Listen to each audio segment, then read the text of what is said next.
Hello सर्वांना, नवीन एका ब्लॉगमध्ये माझ्या सर्वांचे स्वागत आहे। आज म्हटलं संकष्ट चतुर्थीचं रुटीन तुमच्यासोबत शेअर करावं। मी सकाळपासून तर संध्याकाळपर्यंत काय करते आणि कसं करते ना। अद्वीची तब्येत खराब असल्यामुळे आज तर मला फारच टेन्शन आलं होतं, मी कसं बनवू, काय करू, आणि त्याला हॉस्पिटलला सुद्धा न्यायचं होतं। अशा प्रकारे मी सर्वात पहिले उसळ वगैरे बनवून घेतली। असं मी साबुदाणा उठल्याबरोबर भिजत टाकला होता गरम पाण्यामध्ये आणि तो छान भिजला होता बऱ्यापैकी। आणि इकडे कुकर लावून दिला, लगेच अद्वीच्या पप्पाच्या टिफिनची तयारी केली। नंतर असं मिक्सरमध्ये कढईमध्ये सर्वात पहिले शेंगदाणे भाजून घेतले आणि नंतर असे भाजून घेतले छान आणि मिक्सरला फिरवून घेतले। नंतर असं उसळ करायला घेतली। उसळ करायची म्हटली की मला त्यातले शेंगदाणे, मिरची, आलू सगळं चिरून ठेवायचं होतं आधीच, आणि मी चिरून ठेवलं होतं आणि अशा प्रकारे उसळ वगैरे बनवली। आणि अद्वीसाठी पण असा वरणभात वगैरे केला होता आणि त्याचा अद्वीच्या पप्पाचा इकडे टिफिन करायचा होता, कारण आज होती मला निर्शन चतुर्थी। कारण श्रावण महिन्यातली जी चतुर्थी येते ना ती निर्शन पकडावी म्हणतात पहिल्या मुलाच्या आईने, त्यामुळे मी आज निर्शन पकडली होती।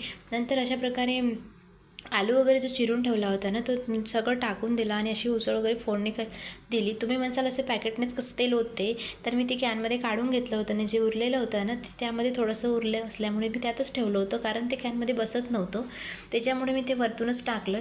नंतर असं फोडणी द्यायला घेतलं, मिरची वगैरे कट करून घेतली।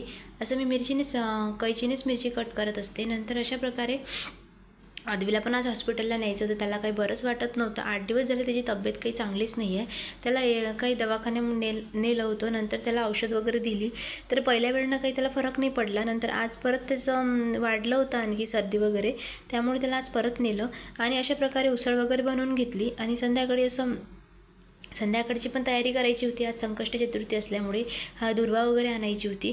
नंतर लगेच चहा वगैरे घेतला आणि संध्याकाळची तयारी करायला घेतली। संध्याकाळी म्हणजे मला असे मोदक बनवायचे होते, बरेच दिवसानंतर आज मोदक केले होते, कारण आज अंगारक चतुर्थी होती आणि मागच्या महिन्यामध्ये माझी शिफ्टिंगमुळे ती सुटली होती, तर आज मी पकडली होती। आणि अद्दूला एवढे मोदक आवडतात ना, तो तळायच्या आधीच मला खायला दे बोलला, कारण त्याला एवढे मोदक आवडतात, त्याचे खूप फेवरेट आहे। मग त्याचं तुम्हाला हात दिसतोच आहे, तो कसा मध्ये मध्ये करतोय।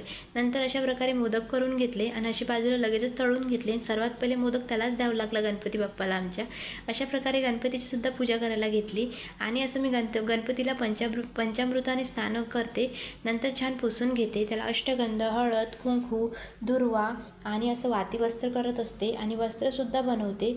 आणि अशा प्रकारे छान तांदूळ टाकून घेते पहिले, नंतर त्यावर गणपती वगैरे बसवते।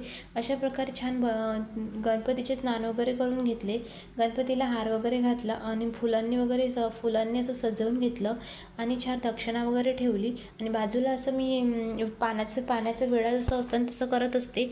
नंतर अशा प्रकारे पानाचा विडा ठेवला, वाती वस्त्र वाहिले, नंतर पूजा वगैरे केली आणि आरती वगैरे ठेवली आणि गूळ आणि खोबऱ्याचा असा नैवेद्य ठेवला आणि छान अशी दुर्वा वाहिली आणि नमस्कार वगैरे केला। अद्दूला पण नमस्कार केला। अद्दूला तर एवढी घाई असते ना, त्याला आरती करायच्या आधी तो कापूरचीच आरती करायची असते, कापूरची डब्बी खेळायला घेऊन घेतो। आणि तुम्ही कशी करता संकष्ट चतुर्थीची पूजा, असं तुम्हाला आवडली असेल नक्की कमेंट करून सांगा। आणि तुम्ही कशी करता, तुम्हाला तर काहीतरी वेगळं वाटत असेल तर मला सांगा कमेंट करून।